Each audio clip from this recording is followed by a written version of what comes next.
دا سپین ږیری بوډاګی میرویس عزیزي نومیږي. نوموړی په 1962 میلادي کال دغه نړۍ ته راغلی. اوس مهال 62 کاله عمر لري. عزیزي خپلې لومړنۍ زده کړې د لغمان ولایت په کلهګوش ولسوالۍ کې سرته رسولي. اوس مهال هغه میلیاردونه ډالر شتمني لري او یاد ډالر یې د دوبۍ په انټرنیشنل بانک کې ساتلي. مګر اوس عزیزي غواړي چې زموږ هیواد کې 10 میلیونه ډالر پانګونه وکړي او موخه یې دا ده چې افغانستان کې د 10,000 میګا واټه برق تولید فابریکه جوړه کړي.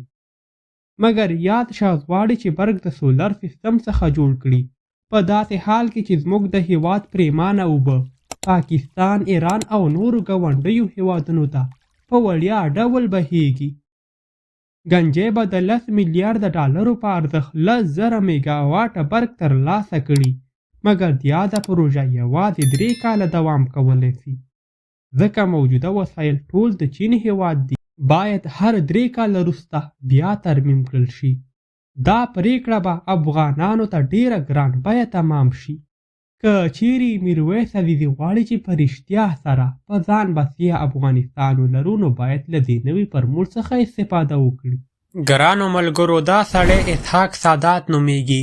له ډیر ریسرچ کولو وروسته یوه ویدیو جوړوي او یا د ویدیو پر یوټیوب خپروي.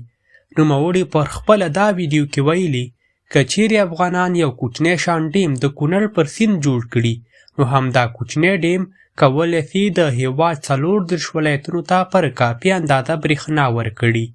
نوموړي خپله دا خبره پر داسې حال کې کړې چې موږ هر کال 80% برېښنا له تاجکستان او نورو هیوادونو څخه د پیسو پر بدل کې اخلو.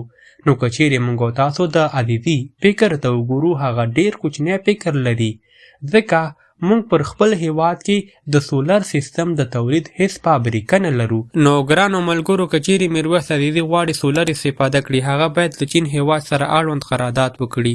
سولر سیستم هر 3 کاله وروسته په بشپړ ډول له کاره غورځېږي. هغه به نوی قرارداد بیا اړوند هیواد سره کوي. نو که چیرې میرویس عزیزي غواړي په رښتیا افغانانو ته کار وکړي نو باید پر دایمي سیز باندې فکر وکړي ځکه دا سولر کوم سیستم چې دی غواړي روان کړي دا دایمي نه ده، بل دا چې له ګټې څخه زیانونه هم ډېر دي. ګټه ټول د چین هیواد شوه. موږ او تاسو به خاص د بل شخص تولید باندې کار کوو. که چیرې موږ او تاسو خپل یو کوچنی ډیم ولرو دا زیاتې ګټې درلودی سي. یو خو دا چې زموږ پر خپل هیواد غرنی ده، ډیمونه پکې ډېر پر اسانۍ سره جوړیږي.